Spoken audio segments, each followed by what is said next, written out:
नमस्कार, स्वागत है आपका मेरे YouTube channel HM creation Bhojpuri में। और आज की न्यूज़ दबंग सुपरस्टार खेसारी लाल यादव जी की तरफ से, जिनका एक बहुत ही शानदार गाना आप सबके बीच में आने वाला है, जिस गाने का नाम है डोली में गोली मार दे 3। जी हाँ दोस्तों, आज की इस वीडियो में मैं आप लोगों को बताऊंगा कि इस गाने को कब, किस समय और किस YouTube चैनल पर रिलीज़ किया जाएगा। तो वीडियो को पूरा जरूर देखें। दबंग सुपरस्टार खेसारी लाल यादव जी के अब तक 2 गाने आ चुके हैं और दोनों गाने के सीक्वल बहुत ही अच्छे रिस्पॉन्स दिए हैं, जिसमें से डोली में गोली मार दे पहला और डोली में गोली मार दे 2।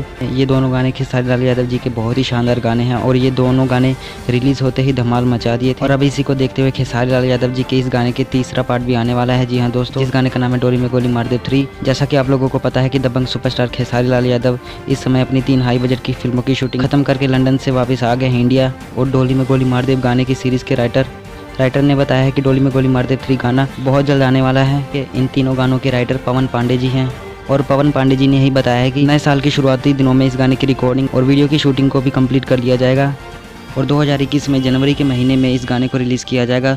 पहले इस गाने का ऑडियो वर्जन आएगा, फिर उसके बाद इस गाने का वीडियो वर्जन भी आ जाएगा। तो दोस्तों तैयार रहे जनवरी के महीने में इस शानदार गाने को सुनने के लिए। और ये गाना जब भी रिलीज़ होगा तो जी म्यूज़िक भोजपुरी यूट्यूब चैनल पे ही रिलीज़ होगा। तो दोस्तों न्यूज़ कैसी लगी नीचे कमेंट कर जरूर बताएं और वीडियो को लाइक शेयर करना ना भूलें। भोजपुरी सिनेमा से जुड़ी ऐसी वीडियोज़ देखने के लिए हमारे चैनल को सब्सक्राइब करना ना भूलें। तो मिलते हैं अगली वीडियो में, तब तक के लिए धन्यवाद।